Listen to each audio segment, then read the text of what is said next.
Oh, everything's died. Uh, we are streaming. I just don't have a. Oh, I'm missing a capture card. I think my USB subsystem's broken. Um. Yeah, just a minute.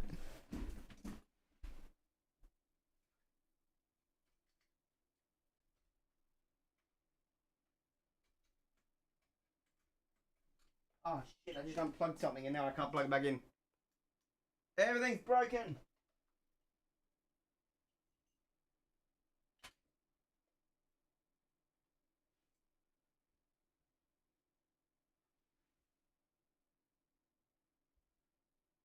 It was neither of those. What is going on here?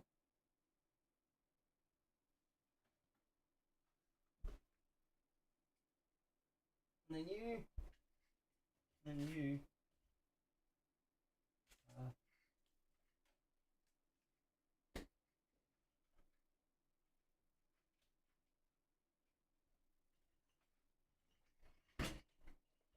Where does that even go? What the hell?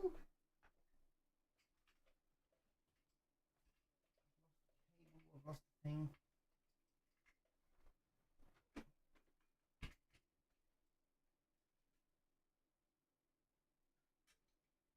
This wasn't like this before.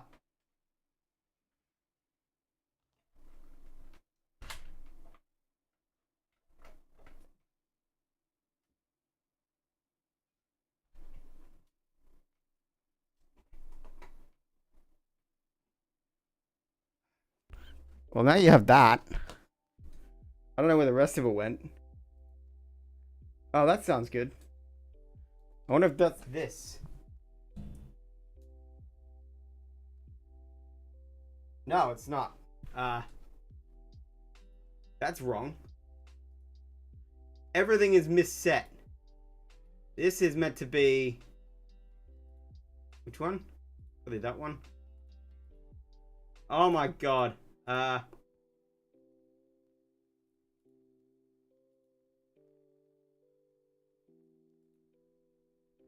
have a problem, and it's not good. Let's have a look at the face cam first.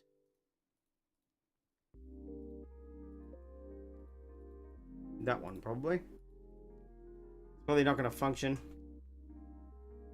Because, you know, this is the wrong one. This is not meant to be face cam, that's meant to be desktop.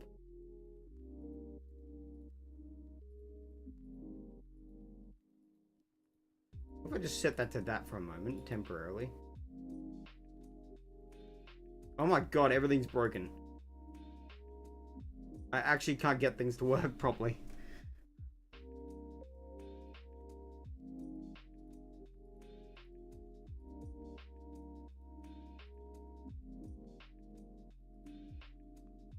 Alright, if we use that temporarily as a way to get things unstuck.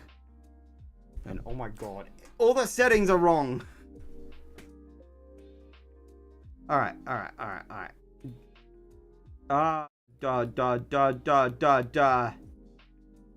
That, you see, that's wrong.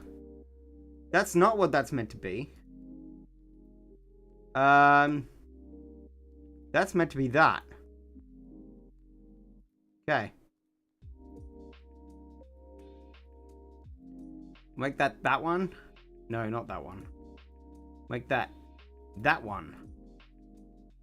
There we go. Alright. That's wrong.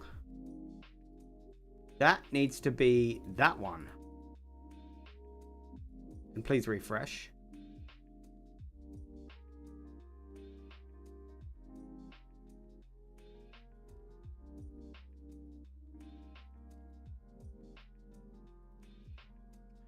Okay. I'm fixing this on air because things are broken so badly that it is. See, this is wrong. This ain't good. I don't know what's happened here. But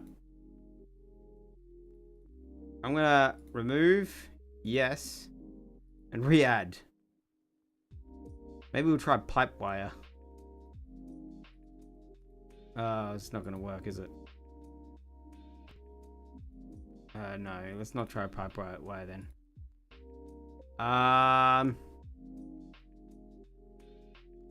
Existing. Which one was this? Number 2. Alright. So we'll try that one. Yeah, see, that's broken. I'm gonna have to go through and remove all the screens and then re-add them.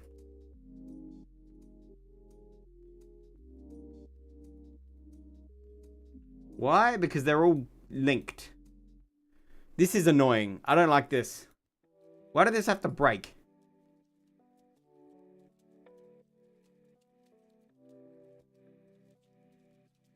Yeah, remove you. And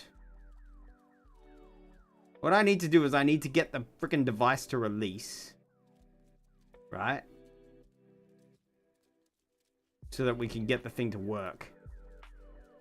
The video capture device needs to release. So that's fine. That's good. That's... Wait, that's wrong.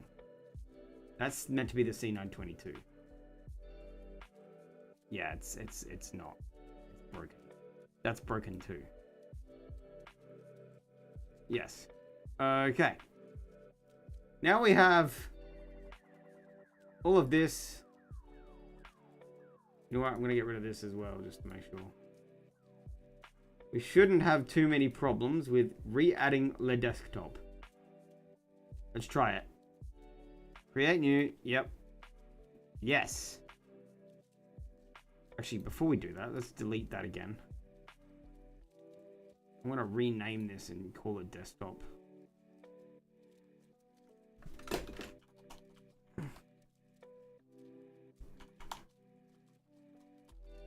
Oh, I'll call it main PC.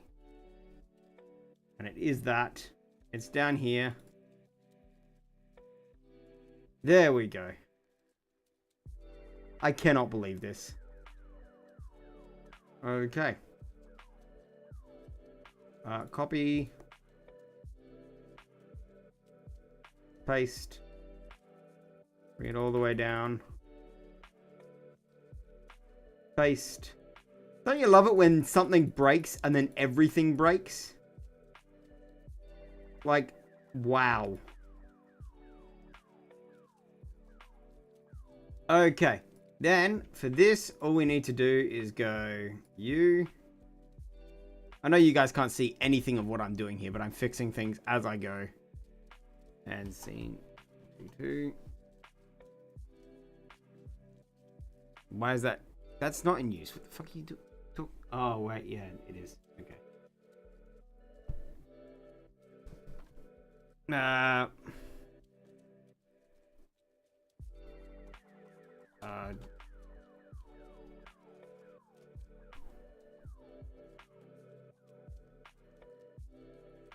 There we go.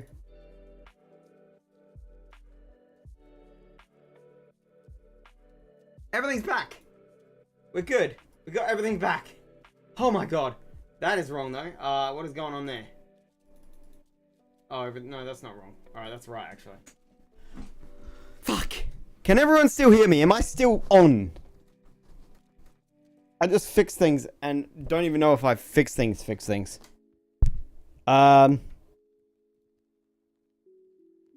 Test. Alright, good. Everyone's still here.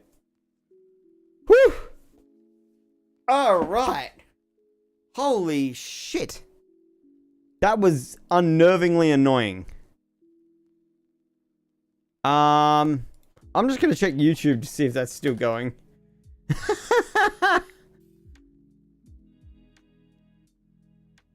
Alright. Alright, it appears to still be going. Sort of. Possibly. Yeah, it's still going. Cool. Okay. That was a nightmare that I wish I didn't have to solve. I think I know what happened. I knocked the USB and it caused the USB for some reason to power surge, which completely caused the computer to just drop the USB connection. When it reconnected, it was still reporting that it was power surging, so it was getting confused and causing it to glitch out. I don't even fucking know. That was ridiculous. I hope that never happens again. I feel like I just jinxed myself by saying that. But hey. We have solved the problem. Now, back to what we were talking about before we were rudely interrupted by my own setup. Oh, wow. Okay, this is now still misconfigured. Don't you love 5 frames a second because it can't do motion JPEG? I know I do. No, we want HDMI 2. Oh, fuck off. Keep hitting the wrong buttons on my screen. There. Ugh. Alright. Holy crap. We need to sort out this desk camera. Can you change the video format to that? Change the resolution to that. And the frame rate to that. Thank you. Yay! It's working again. And am I buffering things by accident? No. We don't want buffering. Do not suffer from buffer. Or we will not have lip sync. That's one thing I've already learned about my, well, this shit. If you have buffering, you get bad lip sync. So, no buffering. Alright. We back. We fully back. We have absolutely no problems now. Except for my computer going to desktop 11 when I know for a fact that desktop 12 is still available. Okay. I've actually moved the plug now. It's coming from the top of my computer. So yes, we do have the Arduino. Now I need to download ito.net.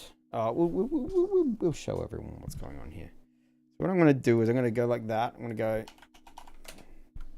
ito.net and this one, because there's a bit of code that I'm going to need to get. This one.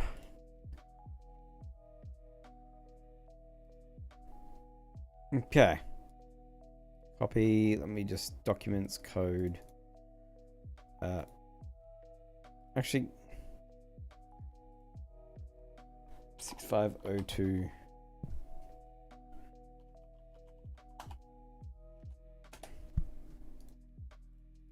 There. Then,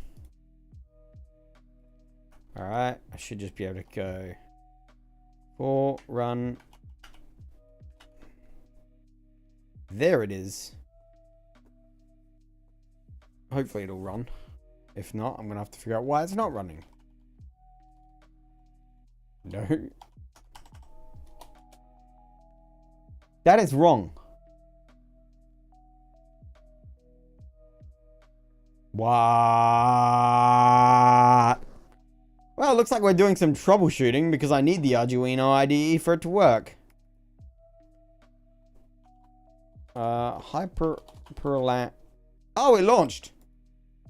Okay. I don't know what the fuck was wrong, but it's working now, so. Open.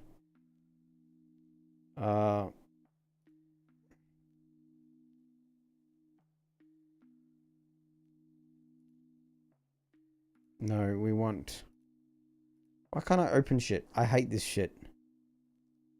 I want to open a file. Oh, fuck off. So we... Alright.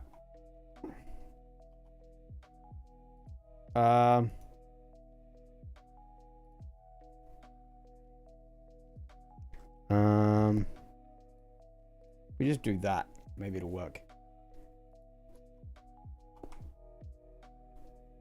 I hope that'll work. I hope that just fucking works. I need to figure out how to fix the file chooser error. Yeah, this is broken. Okay, what was the problem again? It's working now, I guess, so...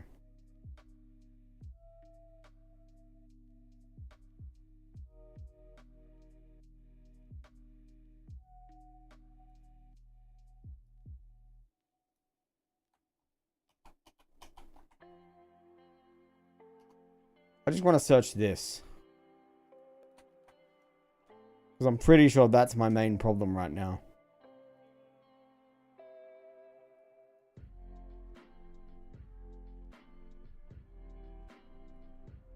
Ah, okay, it doesn't really matter.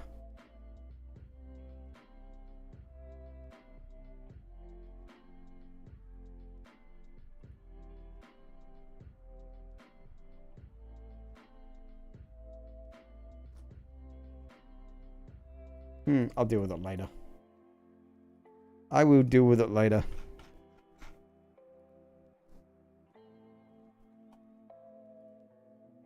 Right, that's gonna kill Arduino. I'm gonna go like that. Gonna run that. It should. No, apparently it won't. What am I doing? Oh my god, I'm breaking things. Okay. Just let it run. Let it load. Let it run. Don't just stop. Please. We want to get this thing sorted before 10 o'clock. Wait, why was it launching fine before? Now it's not. I don't get it. I do not get it. Alright, we need to watch this anyway. So we hit the reset button here. That should reset the microprocessor, and now the processor is maybe doing something. But what is it doing? How can we figure out what's going on here? Well, you know, of course, we still have a bunch of output pins here that we haven't hooked anything yet. So we could hook up some of those output pins, you know, to drive some LEDs and see if they're doing anything. So let's give that a try. I'll add a couple LEDs. I'm not going to do this. We can use to look at some of the outputs from the microprocessor.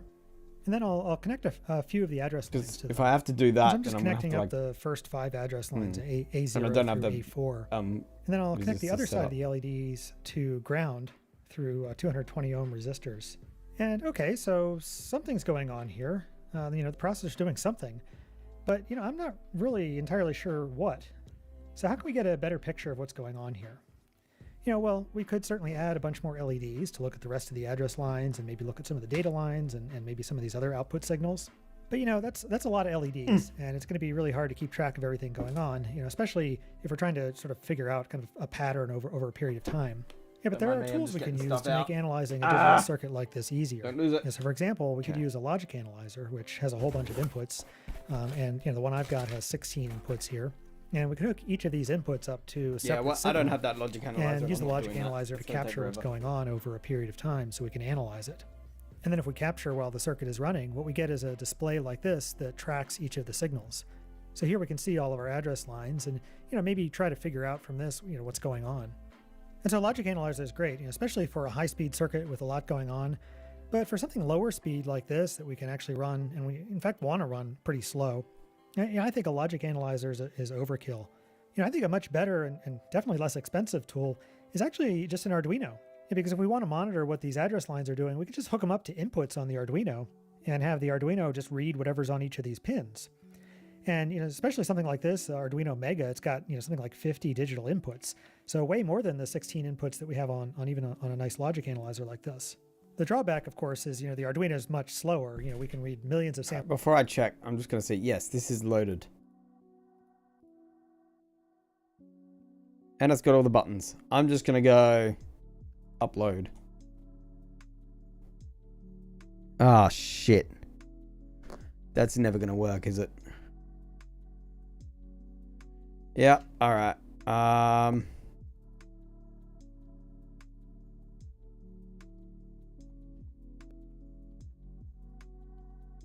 Oh, fuck, I just closed Arduino. Not what I wanted. Ah!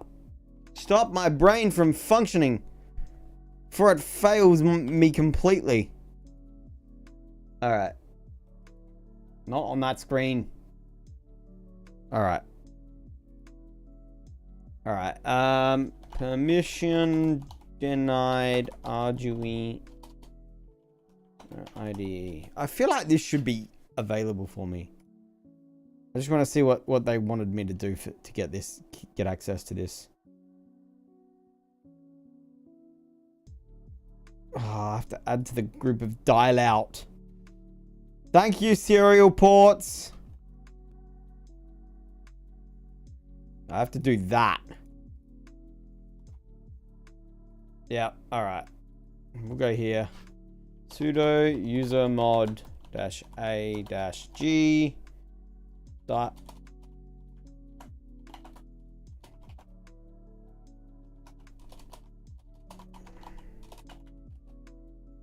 I think dial out's a group. No. Okay. Arduino IDE.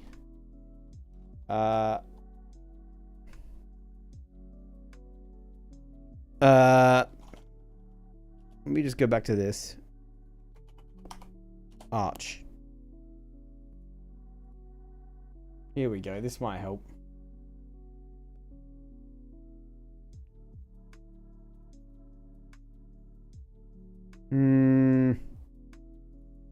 A udev rule. Alright, that might actually help. I can do that.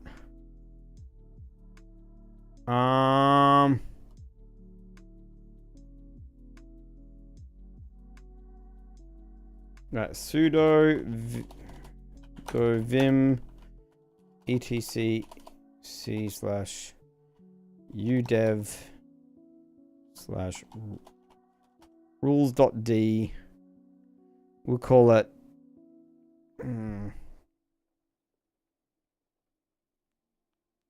how do I give my... Alright. Before we do that, I'm going to list what rules we already have.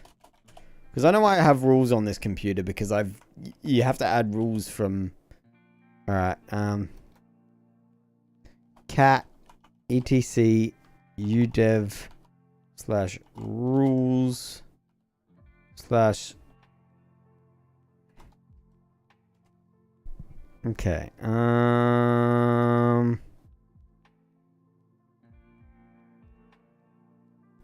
That's annoying.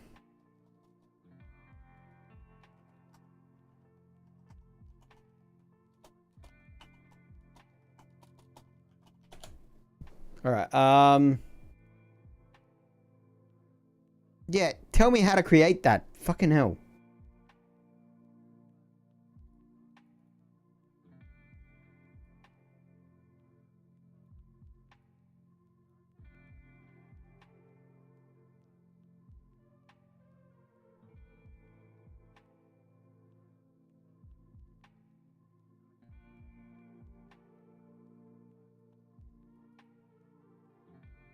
Okay. Ah, crap. LS USB. This is annoying. I hate it when this shit happens. We got... There it is there.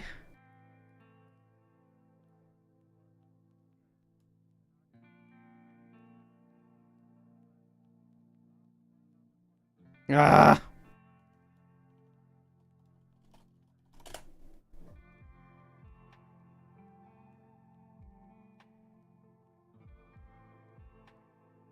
Where is the Arduino? Why did I go straight for triple V? Let's go double V. Well, double V is not any different.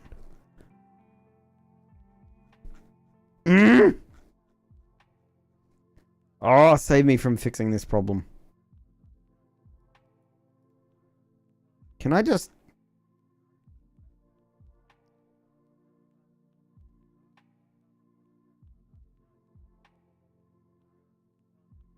Why do I need a symlink? Arduino. That's stupid. Oh, whatever. I don't know. Maybe it requires it. Maybe it doesn't. I don't know. How does the Vive do it? Because I'm fairly sure that there's... What is 99 real cents? Oh, God. Hello. Jeez, okay.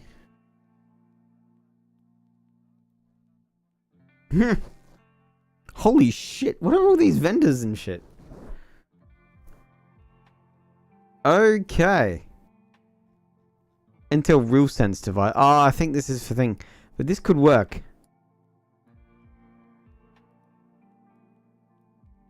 Alright, UDev Arduino. I just want to see if there's a proper way of doing this. Hold on. Before I do that, is there an AUR thing about this? Hold on. Yay-SS Arduino.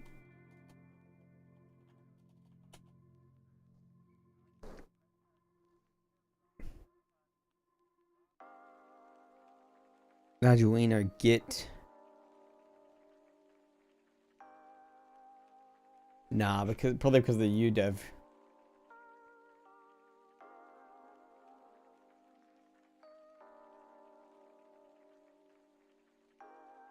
Yeah.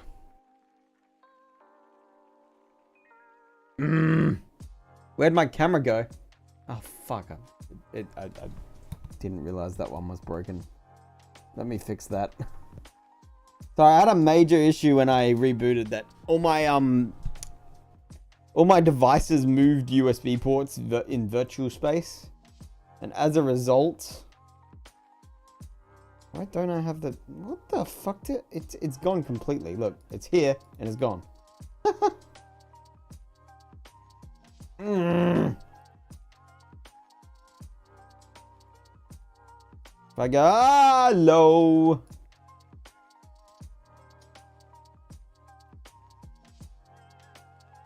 We'll just do that for now. Hello. That's fixed. Yeah. Okay. So I'm just trying to figure out this problem with UDev rules. Why is it when I do that? Alright, you need to go shift to 1.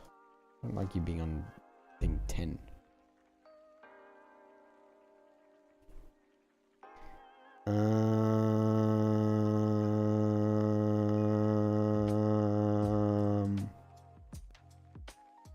Actually, no.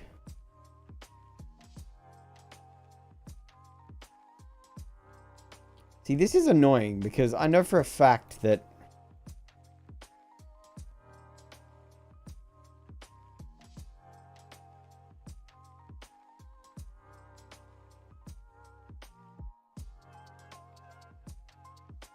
okay. Ooh. Okay.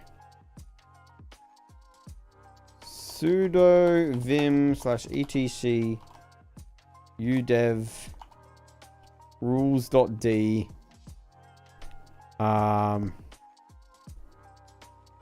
70 new Arduino.rules sudo. Okay. Sub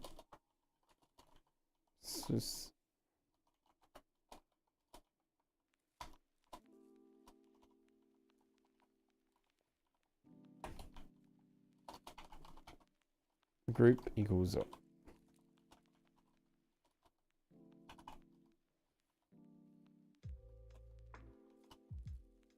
I feel like I've already got something like this. Hold on. Cat etc udev rules 60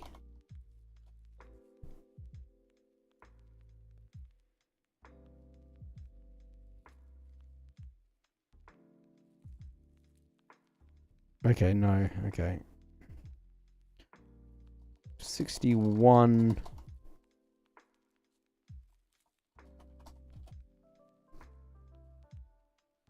mini pro rules plug dev end.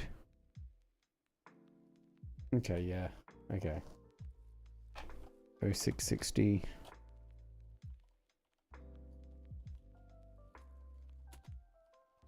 I think I'm doing that right.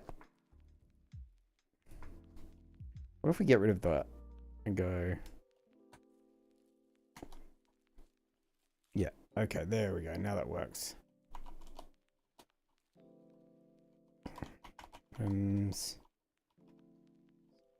USB, and I'm gonna...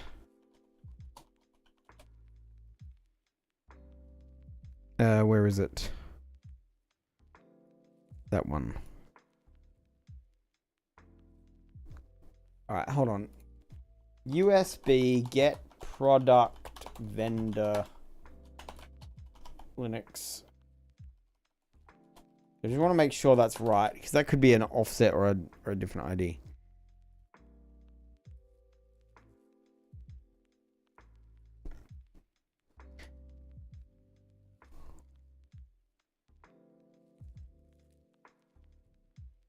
Okay, actually that might work. I can do that.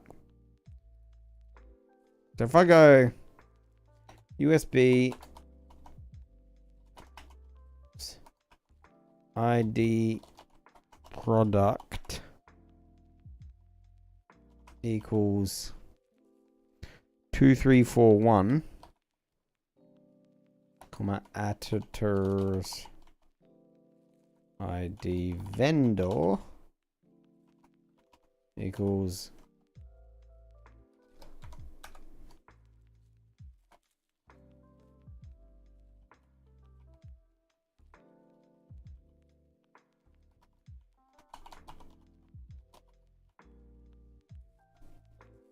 okay.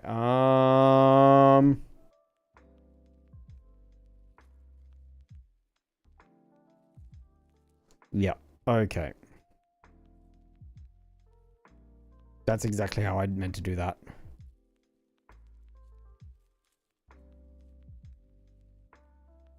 Okay. I think that's all that's meant to be there. All right, and then sudo udev adm control reload rules, and then sudo systemctl udev restart, and sudo udev adm. Oh, fuck off. Okay, you know what? I'm just gonna do this. Okay. There we go. Now we should be able to fix these problems. Now I should hopefully... Let me just clear this to make sure. I'm gonna reconnect the Arduino just to make sure even more. Then I'm gonna run Arduino IDE again, in hopes that this will work. Give me a moment. And I should never, ever, ever have to worry about this problem again.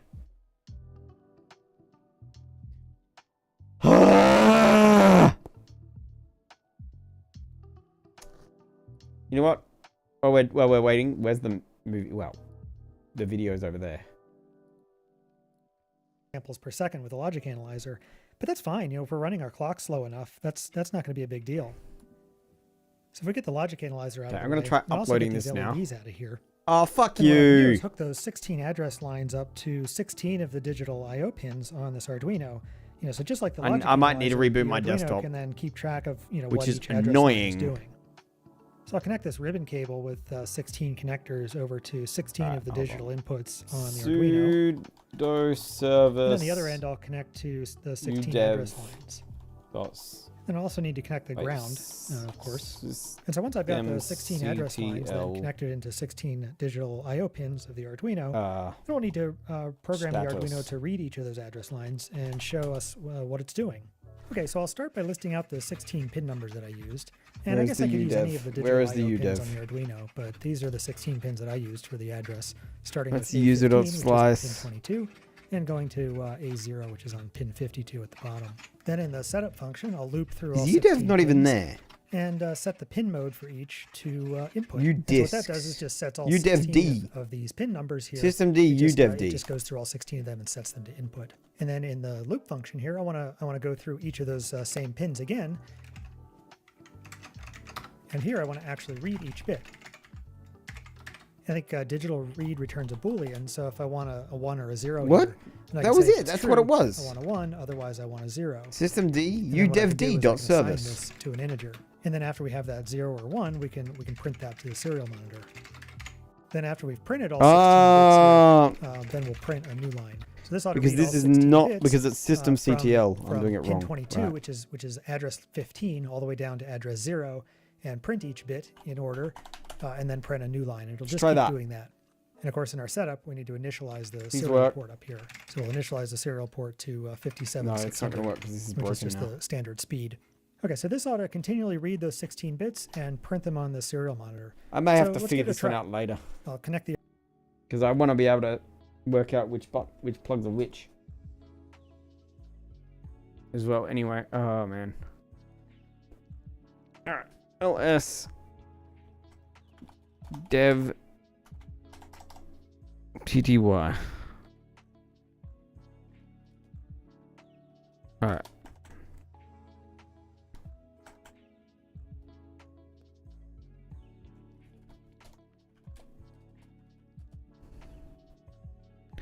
Oh, sudo user mod -a -g uucp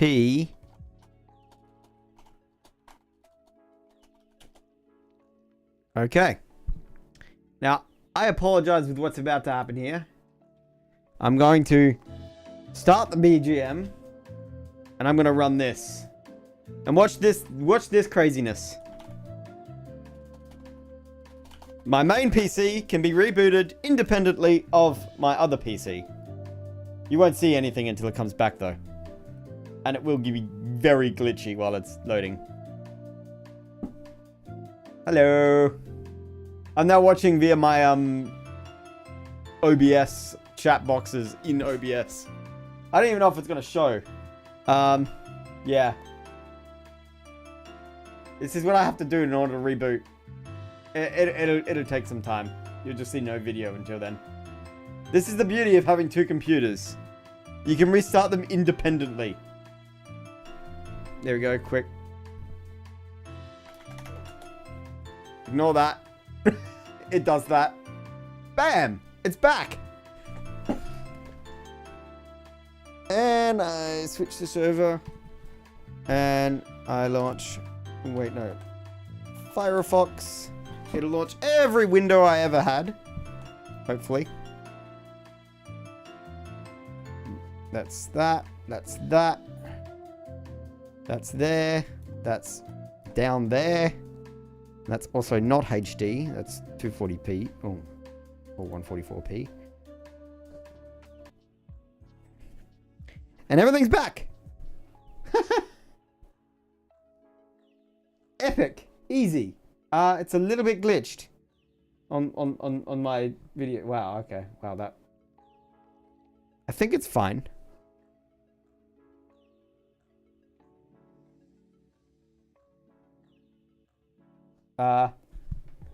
Everything working? Good. Everything's fixed. Alright, now we're good. Now, let's hope that if I go here, run my Arduino, we shouldn't have a problem. I think I just fixed everything there doing that. I could be wrong, but yeah. It is freaking out because I can't find a thing, but hey.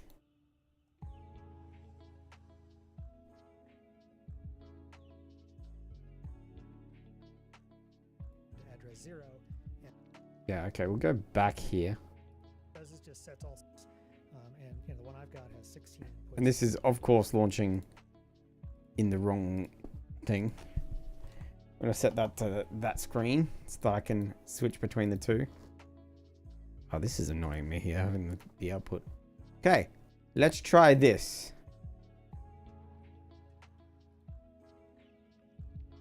It worked! It uploaded, I think. Done compiling. Sketch users. Yep, it was UUCP. Okay, cool. Now I have access to the UUCP group. And we could each of these inputs up to separate analyze it signals. So here we can see all of our address lines and maybe try to figure out from this what's going on. And so logic analyzer is great, especially for a high-speed circuit with a lot going on. But for something lower speed like this that we can actually run, and we in fact want to run pretty slow, I think a logic analyzer is overkill. I think a much better and definitely less expensive tool is actually just an Arduino. Because if we want to monitor what these address lines are doing, we can just hook them up to inputs on the Arduino and have the Arduino just read whatever's on each of these pins. And especially something like this, Arduino Mega, it's got something like 50 digital inputs, so way more than the 16 inputs that we have on a nice logic analyzer like this. The drawback, of course, is the Arduino is much slower. We can read millions of samples per second with a logic analyzer, but that's fine. If we're running our clock slow enough, that's not going to be a big deal. So if we get the logic analyzer out of the way, and also get these LEDs out of here, then what I can do is hook those 16 address lines up to 16 of the digital I/O pins on this Arduino. So just like the logic analyzer, the Arduino can then keep track of what each address line is doing. So I'll connect this ribbon cable with 16 connectors over to 16 of the digital inputs on the Arduino. And then the other end, I'll look at how it's to connected the that. 16 address.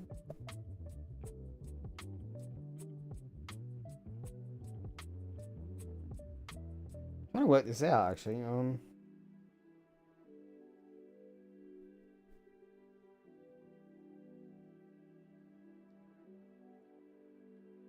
Okay, yeah, I think we want that one anyway for common ground.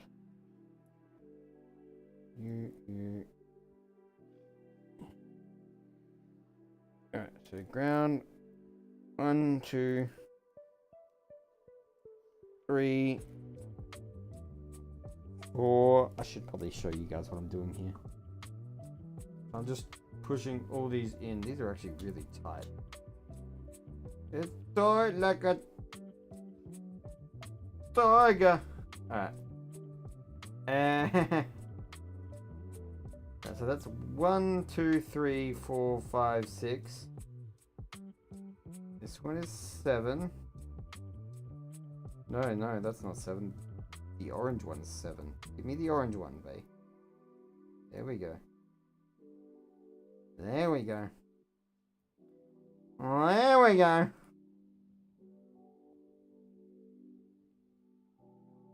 There we go. Oh, wait, no, that's the wrong one. Or the black one. Even though black is technically meant to be ground, it's not in this case. 1, 2, 3, 4, 5, 6, 7, 8, 9, 10, 11, 12, 13, 14,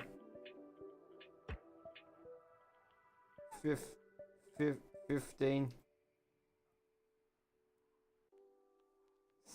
16. Wait, really? Oh, that last one is 5 volts. Okay. So, in order to make this easier for myself, I'm going to stop it there. Keep this ribbon cable like that. And pull that off. That way I won't have to worry about it being too large.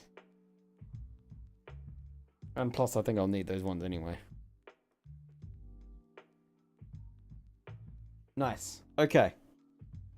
So I have 16 address lines and a ground. I'm going to split the ground off so I don't accidentally use it. But otherwise, these are 16. Cool. We have our 16 address lines and our ground. Okay. Bonk. Oh, wait. What am I doing pressing that button? I want to go down the bottom right. Okay.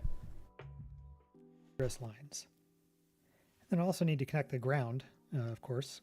And so once I've got the 16 address lines then connected into 16 digital I/O pins of the Arduino, then we'll need to program the Arduino to read each of those address lines and show us what it's doing. Okay, so I'll start by listing. Wait, where did he connect the address lines? Digital to any of the digital inputs on the Arduino. And then the other. I'm going to need the data sheet for this. I'm going to need that data sheet. Where's that data sheet? All right. Torch. I want to read this thing.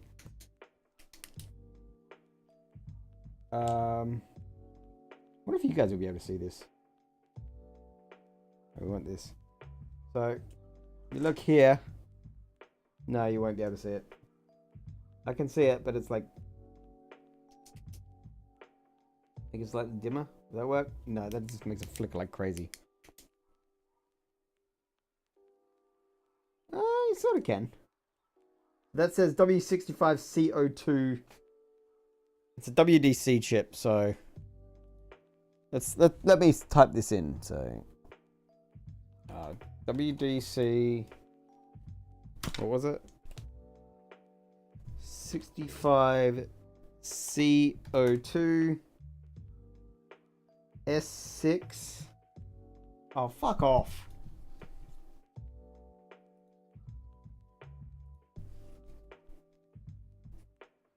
WDC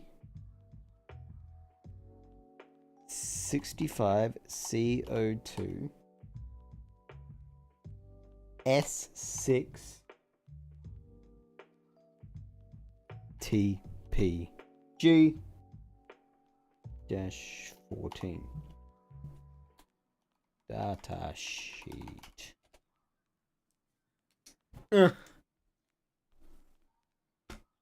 Yeah, there we go.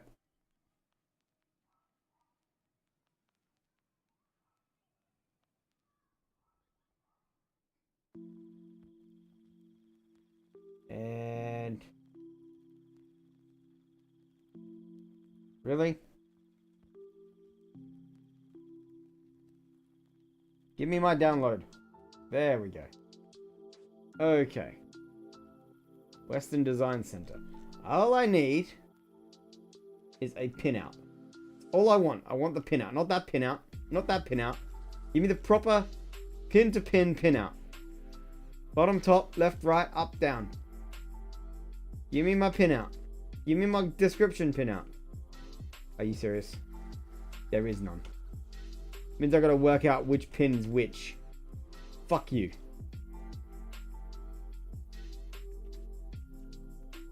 Oh, there it is. Actually, I found it. Okay, AO is 9. That's where we're starting there. AO is clearly 9. I'm going to pull that off completely. Okay, so if I... Base cam... Nope, we want that one. Okay. So, which side is he going in first with? Right side or left side of the Arduino? Let me just rewind it and work it out. Little I/O pins on this Arduino. So just like the logic analyzer, the Arduino can then keep track of what each yellow address side line or the is white doing. side? So I'll connect this ribbon cable with 16 connectors over to 16 of the digital inputs on the Arduino. And then the other end... It's going to the white side. Okay, cool. So it starts off here. So 1, 2, 3, 4, 5, 6, 7, 8, 9, 10. Go back one. Here. That's where it is. Oh god, this is going to be hard, isn't it? Oh no, I just lost it. I need to plug something into to mark it. Where did that... I don't know if I want that in there though.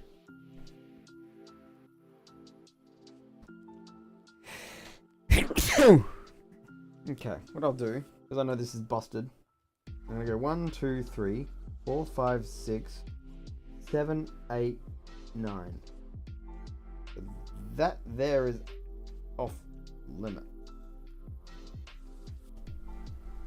Wait, so that's 9 there. Let me just get something to point it. Do I have a pointer here anywhere? No, I don't.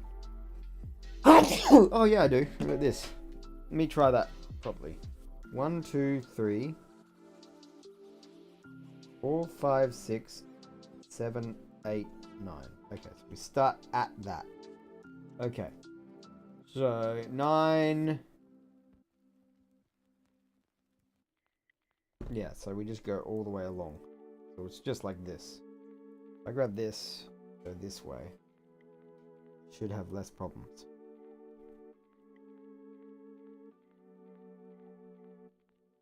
1. No. Oh, God. 1. 2. I feel like I need to turn this thing off. Let's just disconnect that and disconnect that for a moment while I get this thing in properly.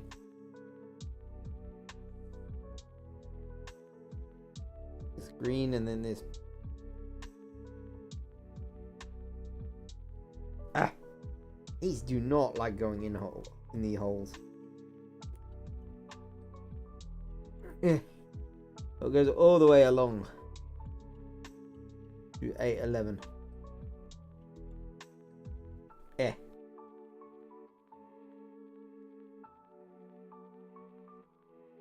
You probably can't see what I'm doing here, but I'm like trying to plug these things in really, really nicely. Pulling them out is going to be a lot easier, but damn. Get in the correct holes and you'll be good. Oh god, I've fucked this up, haven't I? Yeah, I have. Those 3 are all the wrong way around. As per usual. The red one got in the way. In fact, these 2 are also the wrong way around because I've just seen it. I want the blue pin, then the green pin. Blue. Then green. Then yellow. Then orange, not red. Alright, then red. Then red is fine. How am I going to get that in between 2 pins? Alright, there we go. Red, and then grey. There. Okay. Then we need to go... Let me just bring this over this way. This side. Just expand that. These 5 pins. No, 4 pins. I hope I'm not missing one. Hold on. No, okay. So we got A12. We got VSS, obviously, is ground, so no.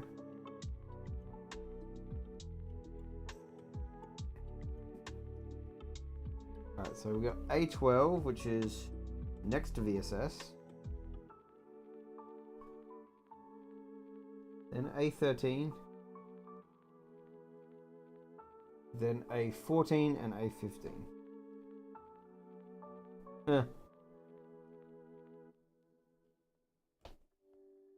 Nearly there. Okay.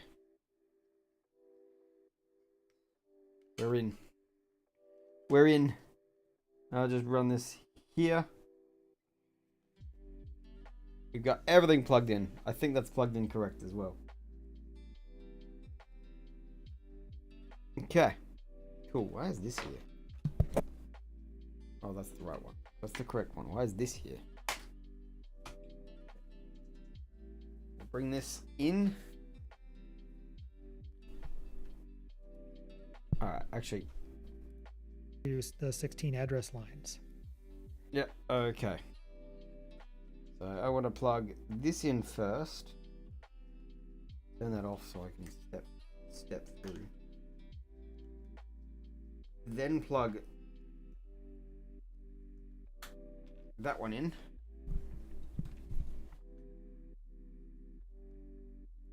It should hopefully let me see. Oh, hello. Something's wrong here.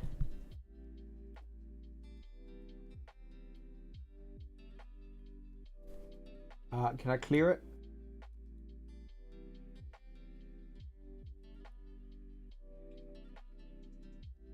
I'm a little confused by why that's not working.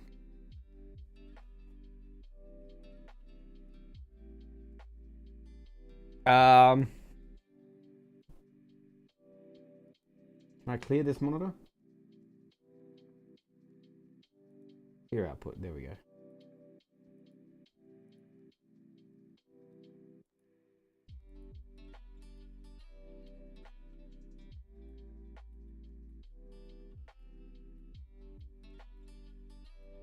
Oh yeah, because this one's meant to have a clock input as well. Clock input is 2 and the read write pin is 3. Okay. So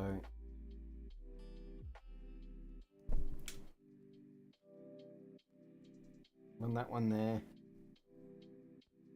Clock input is 2.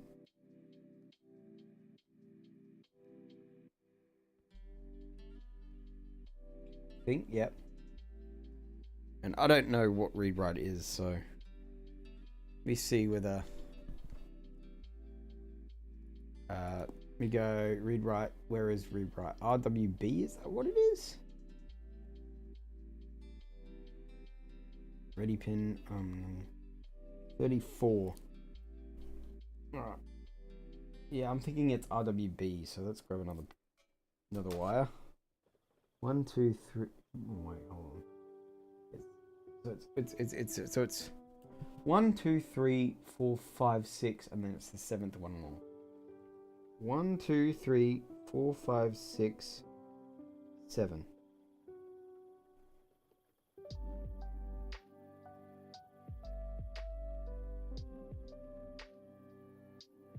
There.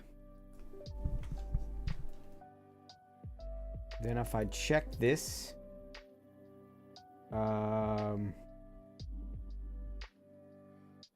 should be able to get some outputs.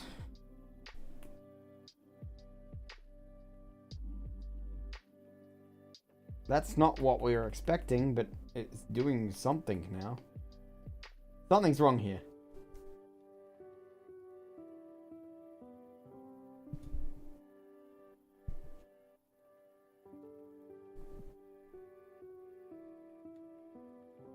No.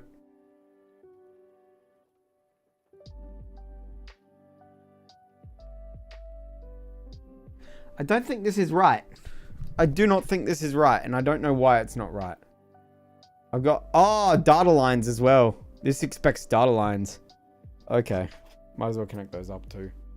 I have a different... I have a more up-to-date program than the one they have.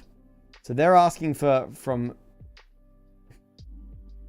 Jeez, what the hell am I looking at? Address lines. Which I know for a fact they're like those ones there.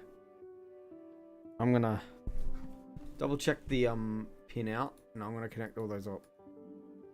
So the data lines is from pin 33. Pin 33, which is right next to the read write pin.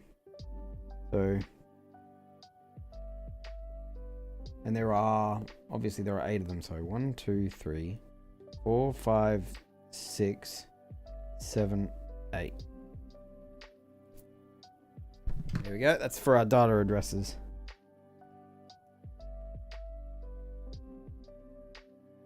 Okay.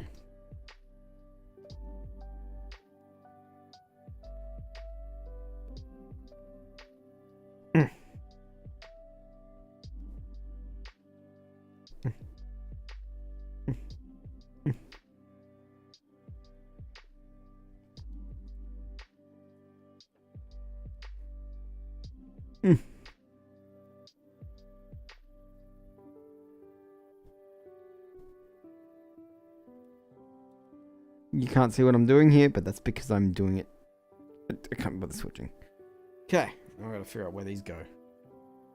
That's from data addresses D0 to D7.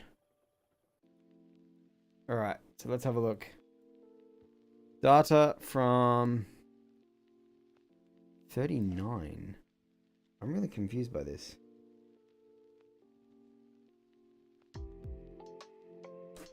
That one says 25. That says 22. Have I got these in the right pins? Yeah, no, 25 is right.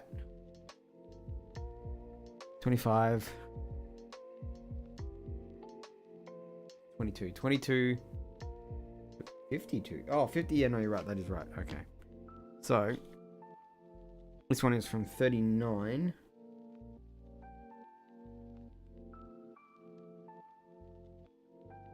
I believe is there. All the way along to 53. Okay. 39 to 53, and I'm not sure which way this goes. Given the fact that it was going that way and then it went the other way. Ah, shiz. 22 is the first one, and that's on that side. So I'm kind of willing to believe that we went from the left side on this one. I'm gonna plug them in, and if I got them around the wrong way, I got them around the wrong way.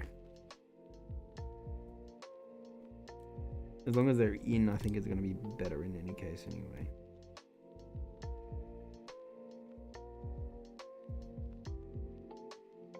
Oh, get the fuck in there.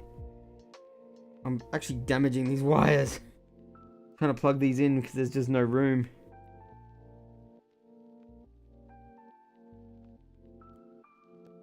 Ah. These DuPonts are fucking thick bastards.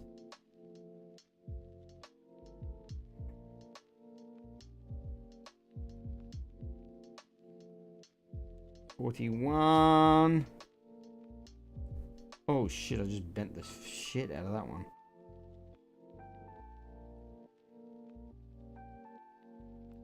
That's awkward.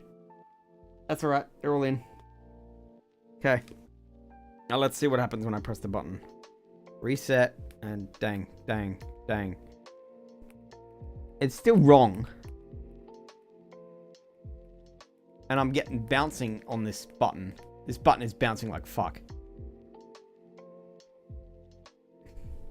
I'm not seeing the read-write output. I'm not seeing anything, honestly. I don't understand it. It doesn't make any sense to me. What the fuck is wrong with this? It's printing the bit here. And here. Address and data and then space. Except there is no space. Is this like the wrong compiler? What if I...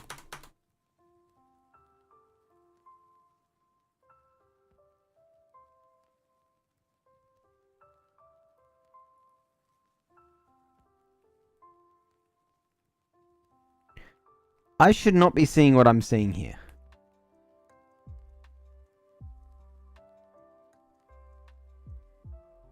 I'm seeing some annoying shit. I'm seeing bit shifts and I'm seeing BS.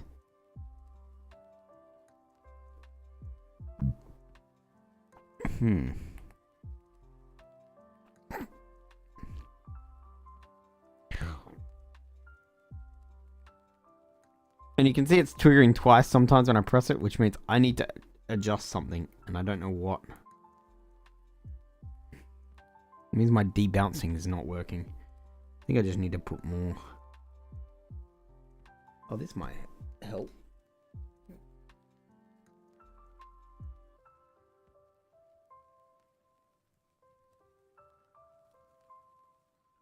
Let's try that. I don't know. Because it's refusing to output.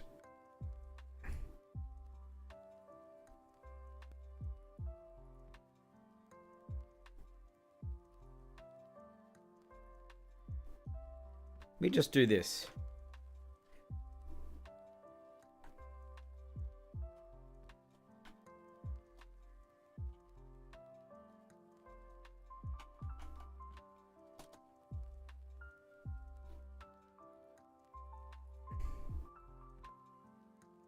Oh.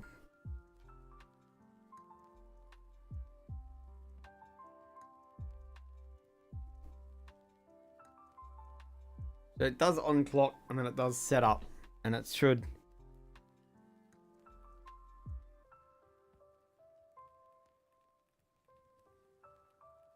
This is wrong.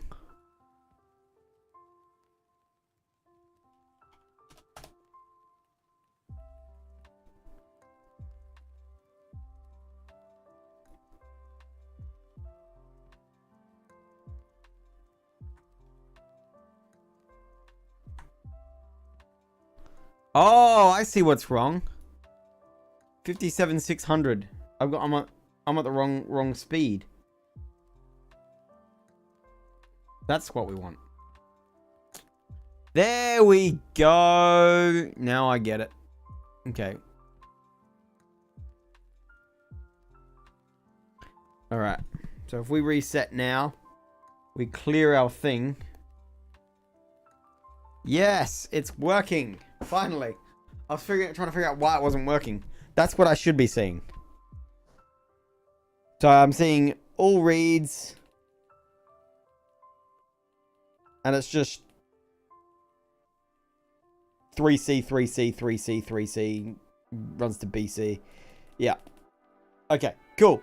That's what we should be seeing. Now we're on the next bit. And I also need to connect the ground. And I might move of this. course. And so once I've got the 16 address lines then connected into 16 digital I/O pins of the Arduino, then we'll need to program the Arduino to read each of those address lines and show us what it's doing. Okay, so I'll start by listing out the 16 pin numbers that I used. And I guess I could use any of the digital I/O pins on the Arduino, but these are the 16 pins that I used for the address, starting with A15, which is on pin 22, and going to A0, which is on pin 52 at the bottom. Then in the setup function, I'll loop through all 16 pins and set the pin mode for each to input. And so what that does is just sets all 16 of they're these just going pin for numbers. this. I want to thing. But how do we make sense of this? You know, it looks like it's just kind of spewing a bunch of ones and zeros that are changing, you know, maybe on every clock pulse, or maybe it's every other clock pulse. It's actually kind of hard to tell. In fact, actually, that's a good question. You know, it'd be really helpful if we can correlate what we're seeing here from the Arduino with the actual clock pulses. You know, fortunately, we've got lots more I/O pins here on the Arduino, so let's look the clock pin up as well. So I'll connect the clock to pin 2 here on the Arduino. And I'll close the serial monitor here. Then I'll define clock to be pin 2. And then in the setup function here, I'll set the pin mode for clock to input. Yep. And then rather than reading the clock pin... Arduinos are really cool. I like these things because they are incredibly versatile with what they do. You can get them to do anything you want them to. And then if you really, really want to, you can order the chips and make your own circuit board that does exactly it. Integrate every part into it. It's a prototyping board, but it's more than that. You can use it for everything. People make oscilloscopes out of these things and everything. Some of the shit you can do with this stuff is crazy. Address lines here. What I'm going to do is I'm going to have the clock pin trigger an interrupt. This and Raspberry Pi Ultimate. So in the setup here, what I'll do is I'll attach an interrupt to the interrupt for the clock pin. And actually only some of the pins on the Arduino support interrupts, but pin 2 is one of them, so we should be okay here. And then what we'll do is we'll have the interrupt call a function called onClock. And we'll do that on the rising. So I've jumped ahead here. When it transitions. But it seems like you fuck. can see from the date code that this one was manufactured. The drawback, of course, is the interrupt for the clock pin. Well, that's where we were. It doesn't make a whole lot of sense, at least not to. And we'll. So he speeds. I'm going to speed right through this stuff. Here. All right. Back. And see what happens. Say that if it's true, print an R, since that means the processor is reading from the data bus. Otherwise, if it's false, print a W, since that means it's writing to the data bus. Right there. Okay, now let's run this and see what happens. And it looks like I missed a comma here. Let's run this and see what happens. There we go. Looks like that's working better. We'll bring back our serial monitor. And I guess we need to start our clock. And there we go. Now it's doing. Yep, that's something. what I'll get as well. Okay, so it looks like it's doing something, but you know, it's not really clear to me what it's doing exactly. You know, you can see the address is sort of jumping around, the data is jumping around to different values. Sometimes it's reading, sometimes it's writing, but you know, honestly, I'm not really sure what's going on here. But one thing that is kind of interesting is you can see at least sometimes it is trying to read from the data bus. You know, so each time we see this read here, you know, it's essentially treating those Mine was a data writing, pins as wasn't inputs. it? I need to find out where he hooks up his cables to figure out exactly where he does. Okay. Go back there. That we're looking at, the 8 data bits, can either be inputs or outputs. And that's actually what the next pin here indicates, this read so write I'm seeing... So that's this pin here, left indicates side to whether left end. the data bus is either inputting or outputting from the processor. Left end, So left side to left end. I got left side to right end. Oh, fuck. Oh, I've got this the wrong way around. Because of course I do. Because his is left side to left end. I can see it there. The purple to the top side of the Arduino. So I want this way, not the other way. Kind of sucks, but hey. Can I get 3 in at once? Give me 3.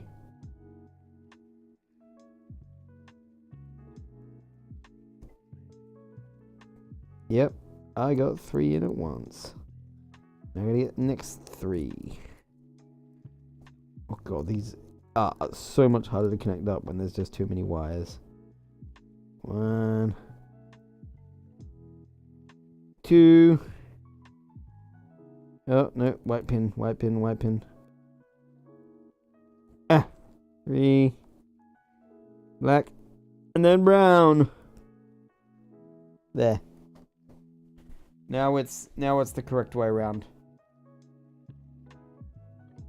I'm fairly certain. So what does this do? It will have inverted things, but hey. So let's switch it to flash mode. Party mode. Whoa! Yeah, now I'm seeing reads and writes.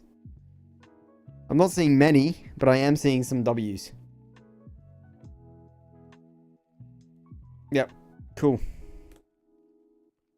Yeah, I just reset it every time. Alright. Read-write pin is high. That's then it cool to means the see. processor I've got reading something to from the data monitor bus. this thing with And if now. this is low, then it means it's writing to the data bus. So it'd be good to keep our eye on this read-write signal as well. So what I'm going to do is I'm going to hook that up to pin 3 over here. Then in the code, I'll define read-write as pin 3. Then in the setup function, I'll make set the pin mode for the read-write pin. Couple of input, so the pin Arduino tags can read on and these tell us what things. that pin is doing. Then when I print everything Or to the not. output here, I don't what I know. want to do is also print out what that read-write pin is doing. So what I'll do is add a character to our output string to indicate if the processor is reading or writing to the data bus. And then the actual character will be based on what the Arduino reads from that read-write pin. And this digital read returns true or false. Yeah. But we can say that if it's true, print an R, since that means the processor is reading from the data bus. Otherwise, if it's false, Why a capital print a W? W, since I don't that means it's understand that. writing to the data bus. Okay, now let's run this and see what happens. That's what Looks like I happens. missed a You comma. fail. Nice. Let's run this and see what happens. Missed your comma. There we go. Looks like that's working better. I'll bring back our serial monitor.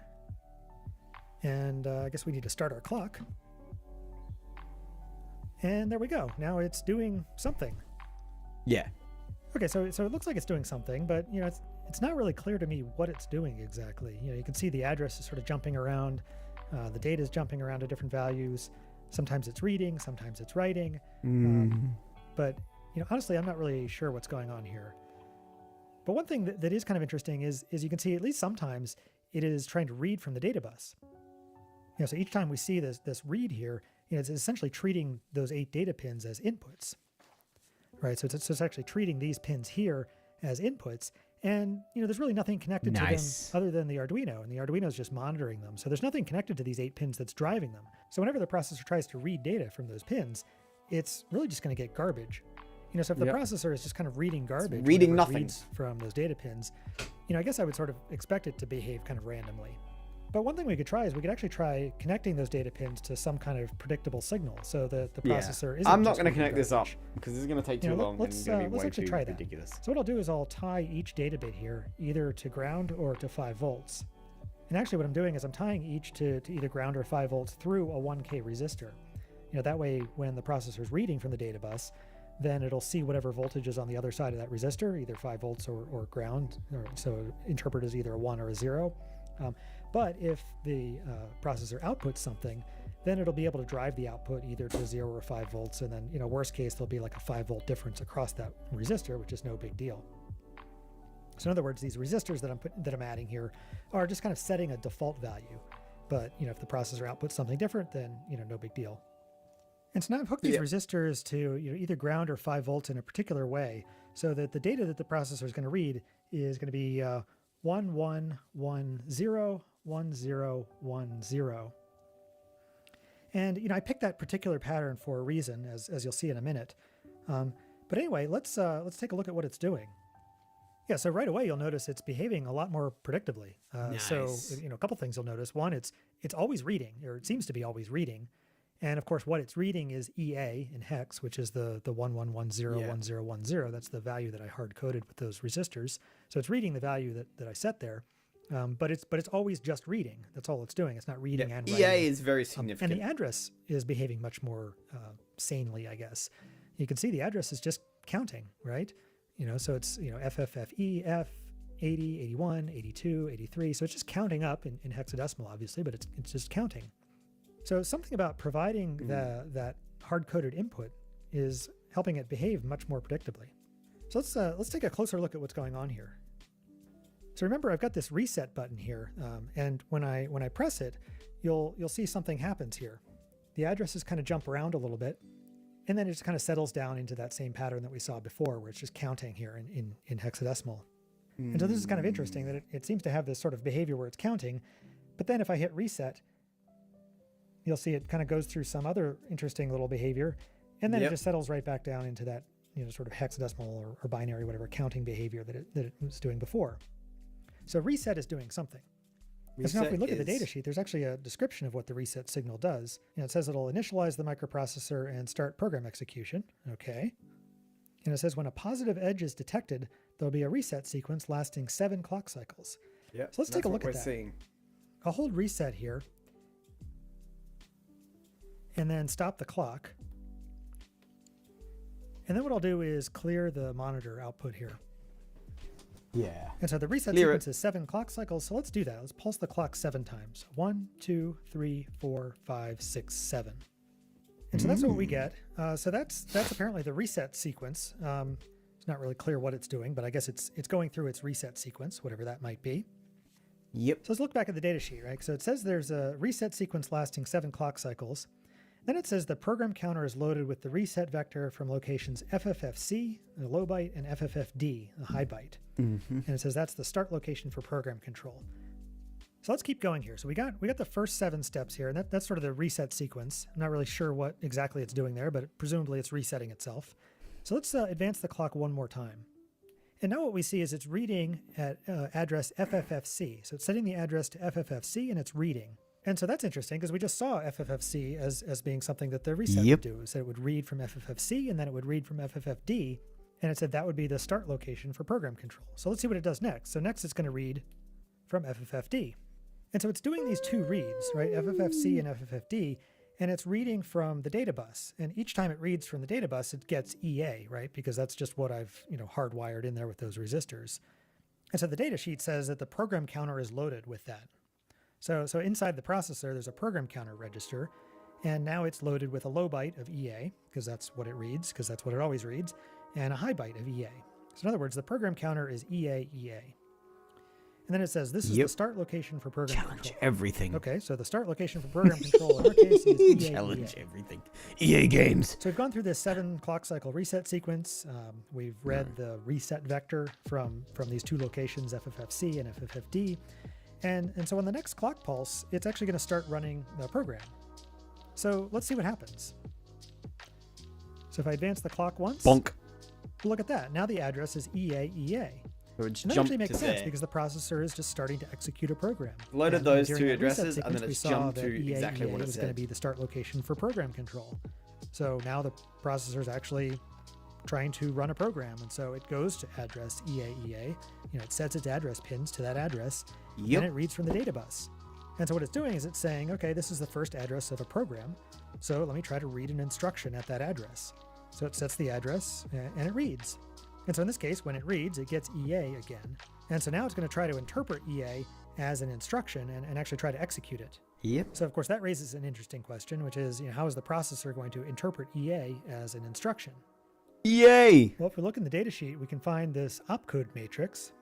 And we can see if the most significant digit is an E, and then the other digit is an A. We come over here and we find out that the opcode for EA is no op. And that's the instruction for no operation. So EA is the opcode for EA for games. for no Do operation. nothing. So basically the processor is going to do nothing. How If I pulse the clock again, I love how you they see set after EA presumably doing to nothing, fuck you. the address increments, and it reads the next Basically. instruction in our program, I guess, if you want to call it that, which of course is another no-op. And if we just keep, It's just keep endless pulsing that no-ops. clock, this is going to go on forever. And it's just going to keep reading no-op But yeah, I'm not gonna instructions, set this. advancing to the next Like, I'm gonna address, turn reading it. a no-op, and so on. Although one thing you might notice here is that it actually looks like I have to pulse the clock twice for it to advance to the next address. So it almost seems like the no-op Yeah. instruction is taking 2 clock cycles to execute. Which is And in fact, pretty that's right. If unfortunate you because come most back to the computers take opcode one. matrix table here, you see the no-op Execute has any this little instruction. eye underneath. there. Sometimes even less And that than means one. that's the addressing mode. If we flip back a couple Instructions pages per here, clock. you One. can see in the addressing mode table, Or 2. I is implied. You can see for the chip we're using, instructions that use that implied addressing mode take 2 clock cycles, or the instruction time is 2 clock cycles. And so if I just let this run, that's what we see. We see it just reading that EA, we see it reading that no-op instruction, and every 2 clock cycles it advances to the next address and reads another no-op instruction, and just keeps doing nothing forever. And so hopefully you can see that the microprocessor here is initializing, and it's trying to fetch and execute instructions. And so, right now we're not able to feed it instructions from anything other than, literally hardwiring the no-op instruction. But in the next video, I'll hook up a ROM chip that we can program with some different instructions that the processor will be. Yeah, able we're to gonna be hooking up a fetch ROM using chip. different addresses, and see if we can use that to actually write So, some sort. We've dealt with the Arduino now. We've got a system monitor basically for this computer. That is what we have right now. Obviously we're pretty much done with this video. There's not really much else more. So we're finally on to part 2. 6000, and then a load We go back. I set out to write the classic Hello World program, but not like this, not building on a whole stack of software, but starting with just a microprocessor. And this is the 6502 microprocessor that started the home computer revolution in the 1980s. But I haven't gotten too far just yet. In the last video, we hooked this up, and it is actually executing code, but it's just not doing anything all that interesting just yet. We've got the data bus pins hooked up here through these resistors. Just gonna disconnect so this no matter thing. what the processor does, it always reads 11101010, which is EA in hexadecimal. So whenever it tries to fetch an instruction, it always gets EA, and that happens to be the opcode for the no-op or no operation instruction, which does nothing.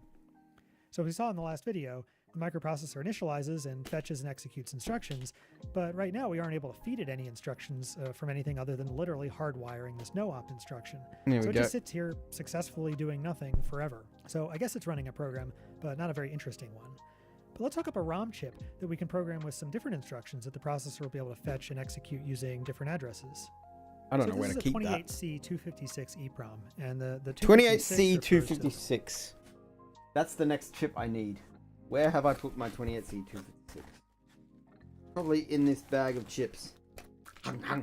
Chips. Awesome hot chips.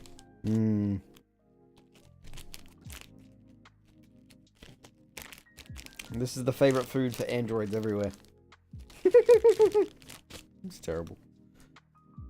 Okay, so what are we looking for? AT228C256.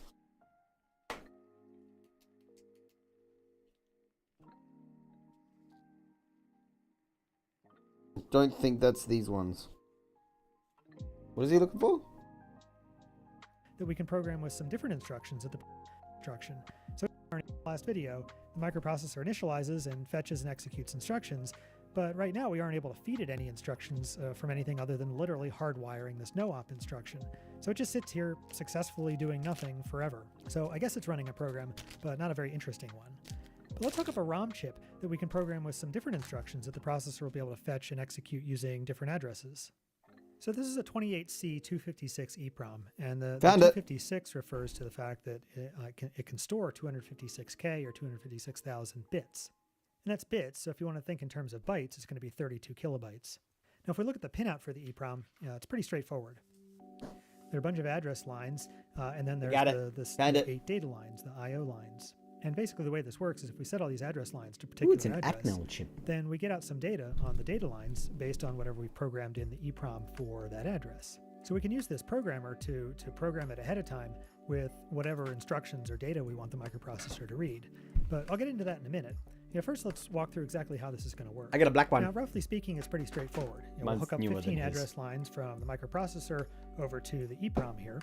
And then we'll hook up the 8 data lines between the processor and the EEPROM. And then whenever the processor wants to fetch an instruction from the EEPROM, it'll set those 15 address lines to some particular address and use the data lines to read whatever data the EEPROM spits out at it. One thing you might notice is that EEPROM's got 15 address lines, right? A0 through A14. But the microprocessor's got 16 address lines, A0 through A15. So what does that mean? Well, with 16 address lines on the microprocessor, the address can be anything from all zeros, which is an address of 0, through all ones, which is an address of 65,000 or FFFF in hex. Yep.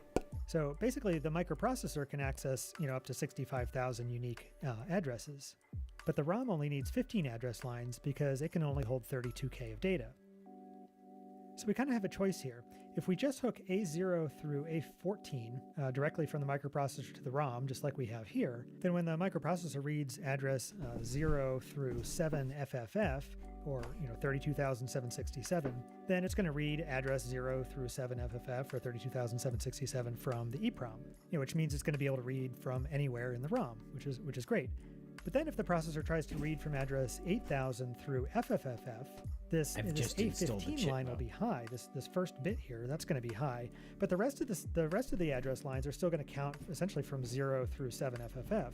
So essentially the processor is going to see the contents of the ROM sort of repeated twice. And maybe that's okay, but it's kind of a waste because we could use these addresses here for something else. So what we could do is we could connect that A15 line that we otherwise weren't using. We could connect that up to the chip enable signal on the EEPROM. Ooh. And that's an active low signal. So what this will do is it'll say, well, the EEPROM's only going to output anything, so the chip is enabled, it's only going to output anything when A15 is low, because that's an active low signal. That way the ROM sort of maps to the first half of the address space. But if the processor tries to read from the other half of the address space, then that top bit, that A15 bit, is going to be high, and so the ROM's not going to output anything. And that means we could have other things at these addresses like RAM or input and output devices and so on. But you might remember from the last video that when the microprocessor starts up, the first thing it does is it reads from address FFFC and FFFD. It does that to figure out where to start fetching instructions. So we'd really like the FFFC and FFFD addresses to be somewhere in our ROM so that we can program that start address in the ROM. But that's easy enough. We can just invert A15 before we connect it to the chip enable signal. So this way, when the microprocessor is reading from this upper half of the address space, that A15 line is going to be high. That first bit is a 1. So this will be high, which when we invert it, it'll be low. And then the low signal here will activate the chip enable, which is an active low pin. And so this inverter will essentially move the EEPROM from the lower half of the address space to the upper half of the address space, which means we can get that FFFC and FFFD value out of the EEPROM. And then the lower part of the address space from 0 all the way to 7FFF, that'll eventually be RAM. Use that in the future for something else. So that will eventually become RAM. Actually, this is ROM. Inverter, I'm going to use a NAND gate configured like this.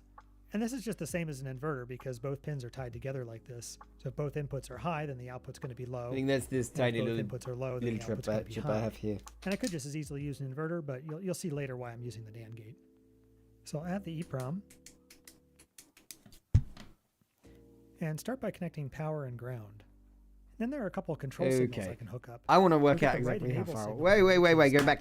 Let me see where you're putting this damn thing. I want to make sure I'm in the exact right spot. Otherwise, if I don't, I'm going to get confused. So we want by the 45. Alright. So by the 45.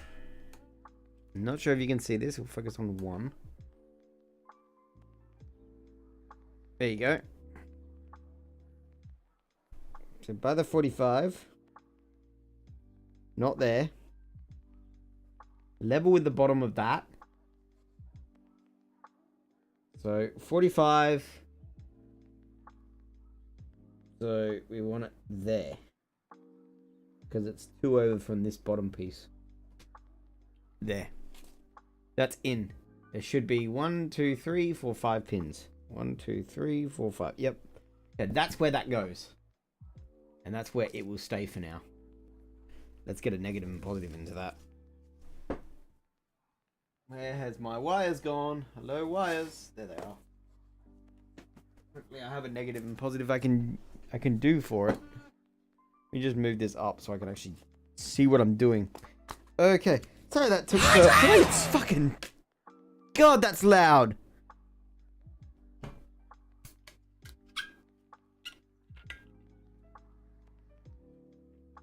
Thanks, Fosh.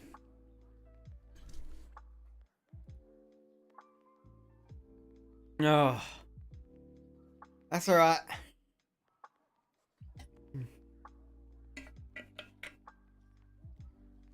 I think I have it a little bit too loud.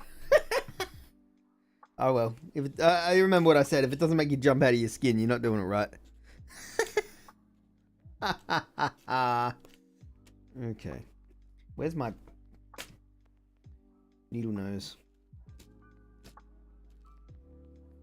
So I need a top level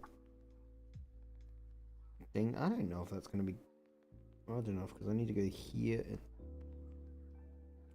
Yeah, that's annoying. Oh, why do I have two?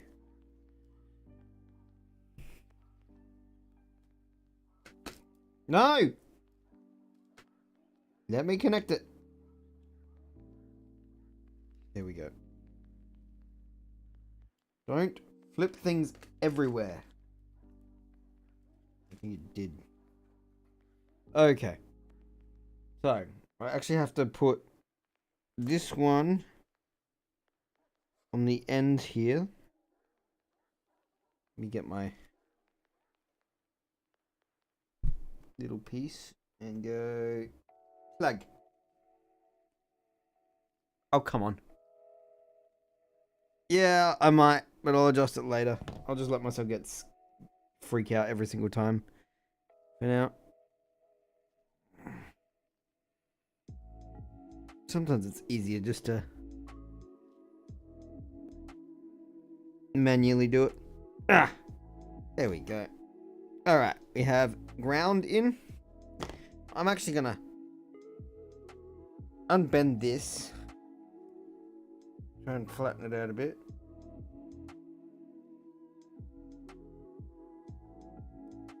And then I'm gonna grab my wire strippers.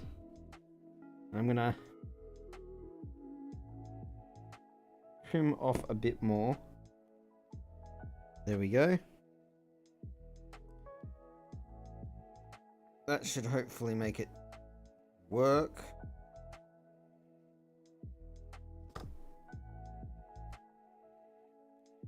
And I'm going to grab my cutters. Where they go? Not those ones, I want the good ones.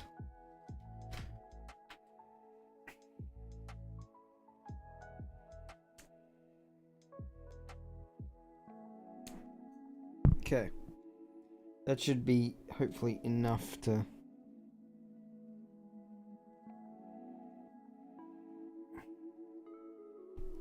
do that. There we go. Okay, we have positive and negative. Couple control signals I can hook up. So we've got the right enable signal here, which is active low on pin 27. So I'll tie that high since that's just used for programming the EEPROM. Yeah, so even though it's a programmable ROM, it's designed to function as a ROM, read-only memory. So once it's programmed and put in... Okay, for now we'll do that too. For now we'll do that too. I just need to find a...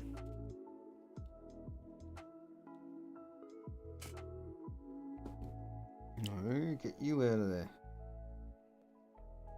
Freaking pongs everywhere. And these freaking... I don't know why, but these have become magnetic and they're really annoying because as a result. Can I put them in there without having to worry about sizing? Oh, actually, I might be able to. Might just go in. Or it might not. Yeah. Alright. So what I've done is I've now got these two here. One there and one there. We're connected up as specified in this video. We really only want to read from it. Next we'll tie pin 22, which is output enable. We'll tie that low so the output's always enabled. Oh. But of course that's still only if the chip is enabled. So really by tying the output enable pin to ground like this, we're saying that the output of the EEPROM will be enabled anytime the chip is enabled. Okay. So we're going for this one again. We're grabbing Oh man, I'm gonna have to cut this up. I'll cut you up, you muppet. Alright, so we want this one here.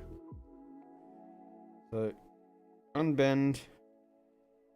Let me have a look at where we're going. So we want from there to about there.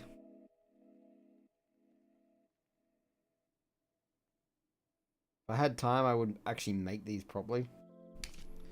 But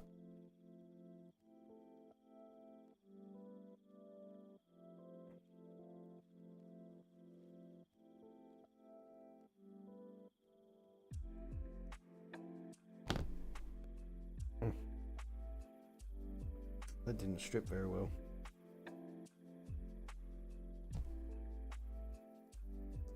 Oh god, this does not want to come off. Come on. Right, now the friggin' bit's slipping around. Ah.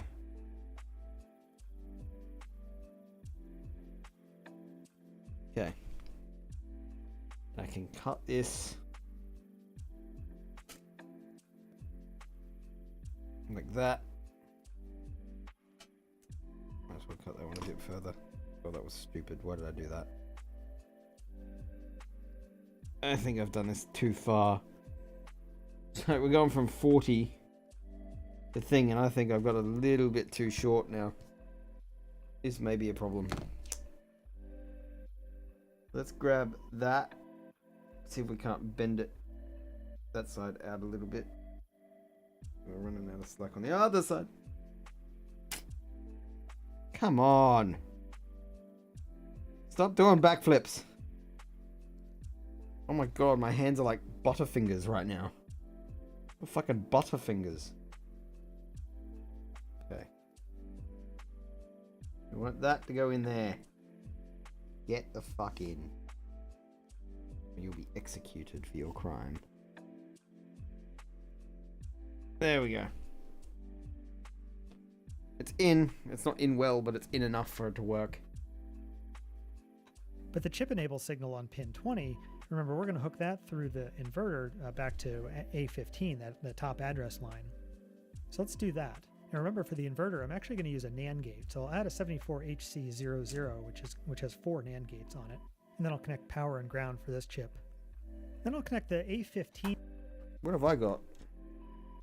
74LS00. I'm willing to believe this is the same chip because it's the only chip I've got that's of that size. So I'm going to guess that they gave me a chip that's equivalent but not the same.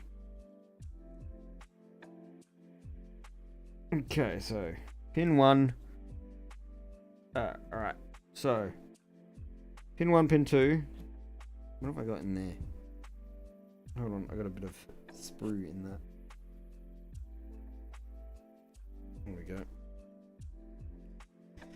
Okay, so pin 1, pin 2 is dead. We want to skip one and then go to pin 3. So we're going here apparently. Oh wait, no, we want to go up the top here. So pin 1, pin 2, skip, and then pin 3. Just after the 5.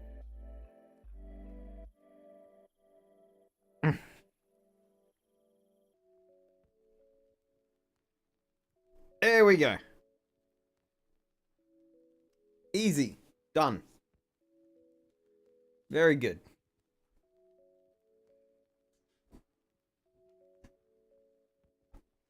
Now I have that.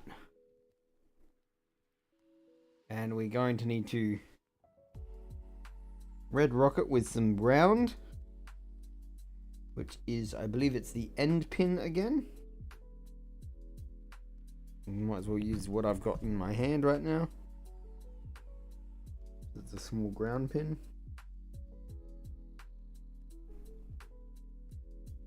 There, and a golden goose for you. This one looks a bit long, but I shall deal.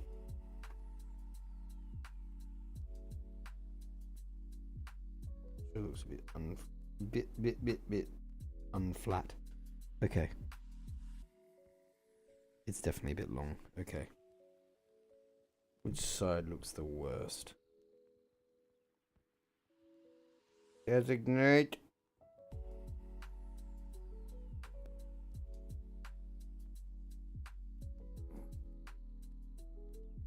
Okay.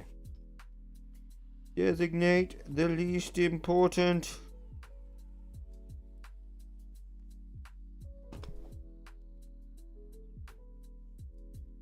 Okay.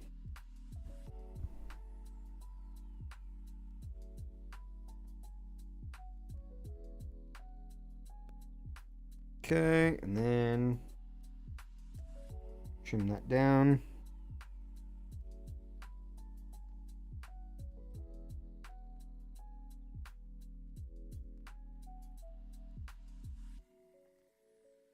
Just attempt to plug it in and realize you're going to fail because you're in the wrong way. There we go.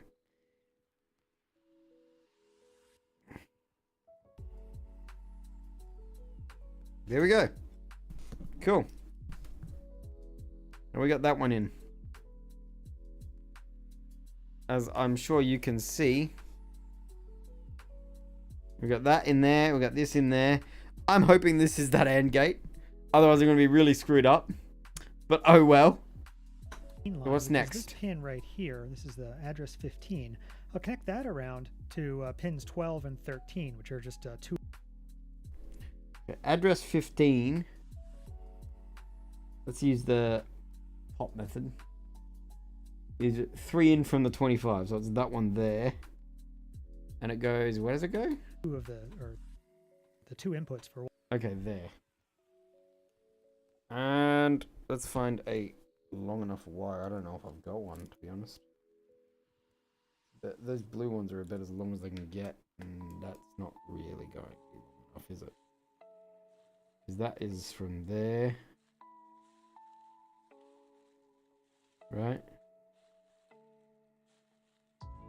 Around. Like that. Around again. Like. Oh, not like that. Like. Oh fuck, I fucked that up real good. I don't think this is gonna work anyway. I'm gonna need to make one. Let's see if we can't get that roll of green wire. Because I do have a massive roll of green wire in here. Let's use the roll of green wire for this. These long, multitude of connections needs a green wire.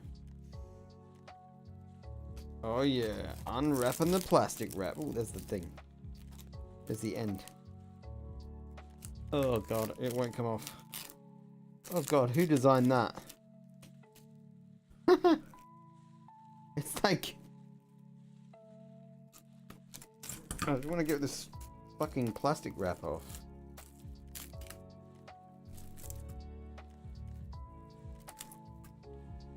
Yeah, this is some strong ass wire. Indeed. What I'm going to do is I'm just going to run it through the center of the spool, and there we go. Okay. You just cut a little bit more of that chip.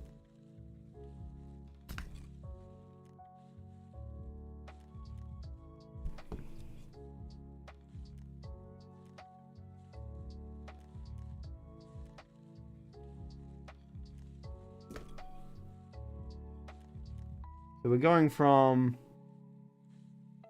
3 in from 25, so that's there. Right. Don't bend.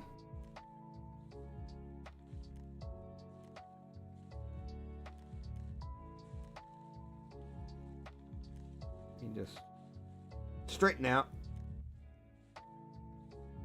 And bring it in like that. 3 in from 25. Perfect. And this basically goes here with its thing.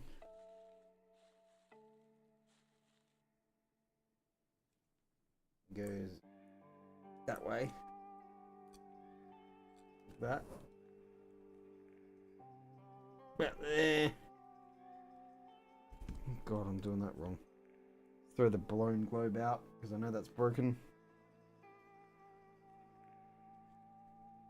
Okay. Straighten out, please.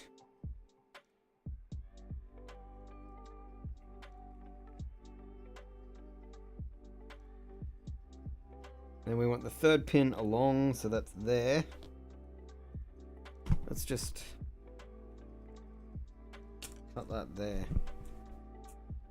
So that I have an excess and I can throw the rest of the excess in the cupboard. No. This is now the exact color of what it would be.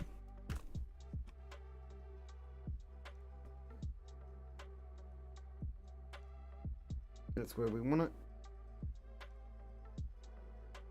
Donk. Alright.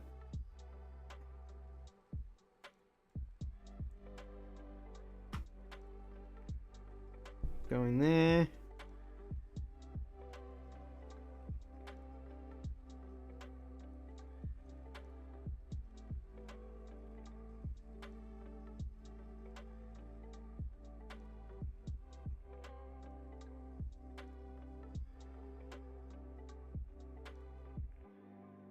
I'm just trying to make sure this thing is as straight as possible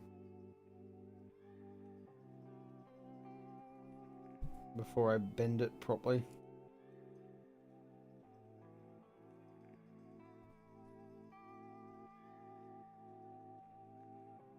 There, and then down there.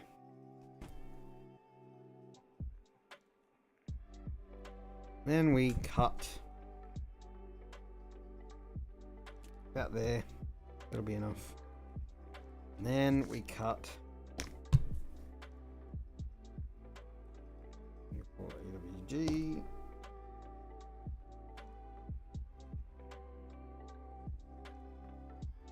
Okay. Goes there. So 3 in from 25. 1, 2, 3, including the 25. So 1, 2, 3. Yep. 2, 3 out from there. That's it. That's what we got. We now have this wire going all the way around into this little gate. Beautiful. One of the NAND gates on here. So I'll connect those 2 pins together, which basically turns this into an inverter. Okay, now I need the smallest wire in the world. Where did that little cutoff go that I had? That work? Basically need to go like this.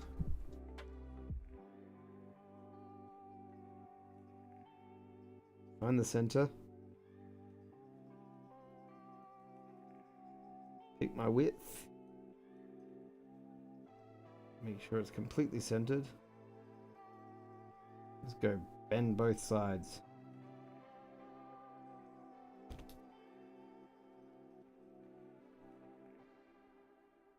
Yep, that'll work. I just need to somehow figure out how to strip this without it being a problem. I think if I go, oh God. Whose idea was this?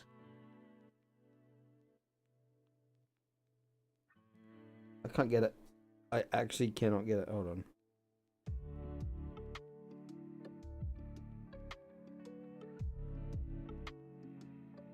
Eh. 1, 2. I think I got it. 1. And it's got a little green tag on it. I don't really care how much I've lost. There we go. The smallest of green tags on it. It's basically a bare wire. But hey, how else do you make something like that? Oh my God, this thing doesn't even want to. And it's super close. Push it in. That might as well be a bare wire at this point. Look at how fucking small that little piece is. Oh, give me a moment. Gotta pull that off. Then I'm gonna go grab a tiny little piece of the pre-stripped stuff. Yeah, the size of that. I'm gonna see if I can't press that in. This is a bad idea because I know it might not work. Hey. It went on. Oh yeah. Now will it go all the way on? Over the lip of the cup. Yep. Okay. I'm gonna just put both bits of the wire. Pull it up and around the corner. Not perfect, but way better than it was. And then I do that. And there we go. We have a tiny little green piece there now. Easy. Look at that.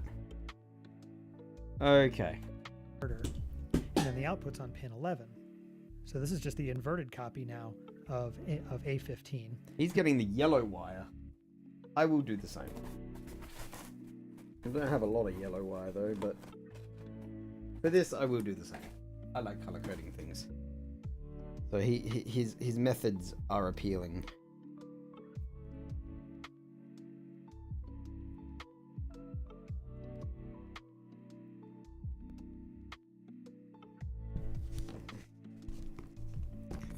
Okay, first things first.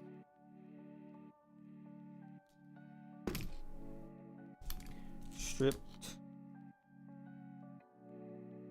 straightened enough. Goes there.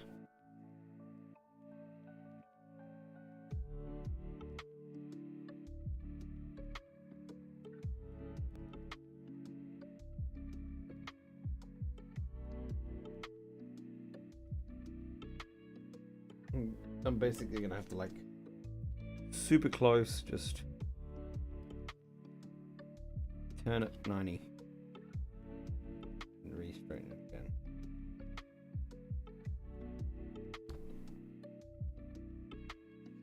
Okay, let's turn 90. The wrong way, 90, but 90? Fuck. Did that I fucked that up. Just bend it the other way, please. I don't care if you damage your... Just make sure it looks decent. Oh god, what have I done? How did I manage that? Now it's not even... What the fuck kind of a 90 was that? Okay, which way do we want? We want to go that way. Right? This just fucking... What?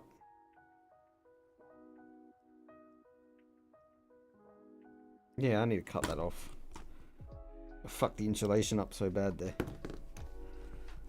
Okay. So. I'm gonna run this down like that.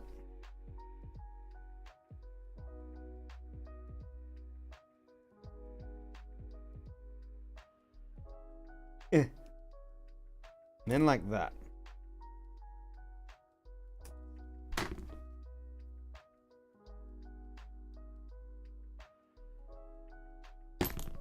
That off. Get your rocks off, get your rocks off, honey. Even on now, na na na na. Alright. Perfect. Where's this going? And I'll connect that around to the chip enable signal over here on the Okay, so this one... I'm actually just gonna...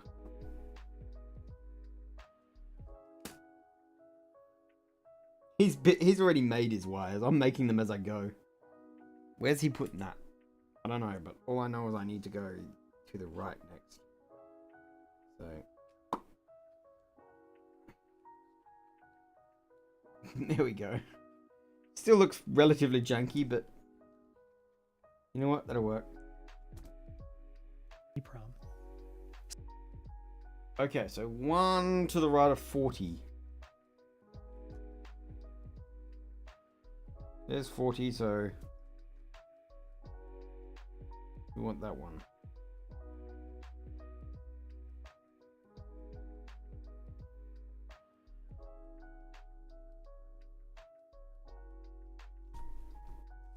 Okay.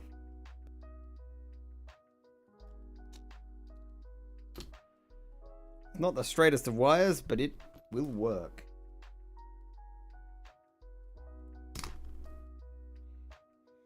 Hoping these pinouts are identical.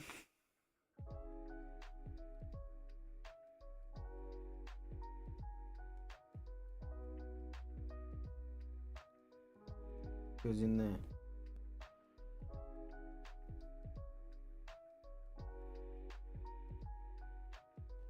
There we go. Easy.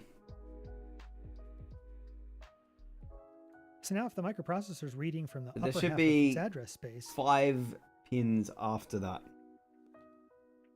1, 2, 3, 4, 5. Yep, there is. this A15 line will be high, and then we invert it over here, so now it'll be low. And I But then think the that's chip all I data have signal time here for is now. active low. We've started the wiring. We're at the 7-minute mark of the video. Alrighty. So that being said, I think I will pack this stuff up now. It's been great. Thanks for watching. And yeah, where did my reel of thing go? We started on this big reel of green wire. It's almost the same green as the wire I've already got, but it's not. So that's kind of cool. But either way, thanks for watching. I'm going to plug that into there now. So now we've got 3 chips left, including a clock chip. I don't really care about the clock chip that much, but hey. And we have a spare piece of foam. Not that I care about the foam, but still. Might shove that in the original clock box. There we go.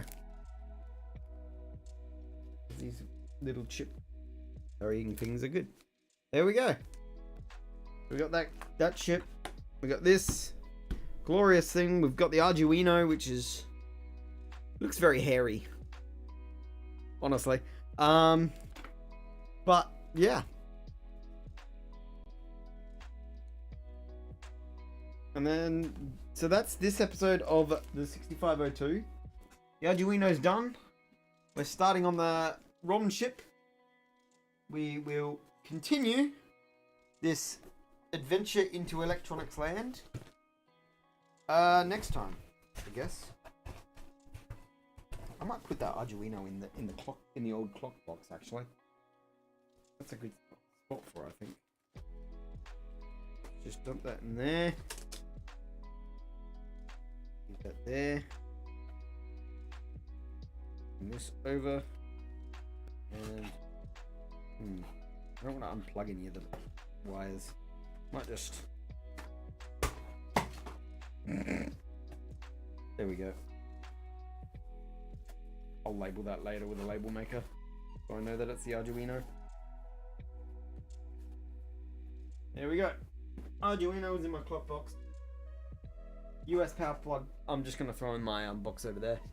I'm probably never going to use it anyway. I'll just keep it there just in case, because I think it's compatible with 240 volts. It's just the wrong pin out. But yeah. Knowing what we've created here, I am pretty happy so far with what we've got. That's there. We've got, so far, that's what we got. Don't think it'll focus on that, but yeah. That is really nice. So next time we'll finish wiring up the ROM chip. And then we'll finally be able to use this. Which is my copy of the ROM programmer that I have. It's pretty much the same thing. Looks the same. It is newer and a different model, but it still will accomplish the same thing, hopefully. So Yep, that's good. Need those 2 points. Okay, so put that there. Put our beautiful signboard that I use as a platform for building, because white platforms are weird. And this can go there. That's never mind. Okay, cool. I'm going to say goodnight. Yeah. Here's the lens cap. Maybe I should make this my outro. Goodbye, guys. It won't go on. Get on there, you piece of crap. Really doesn't want to go on there. Alright. Night.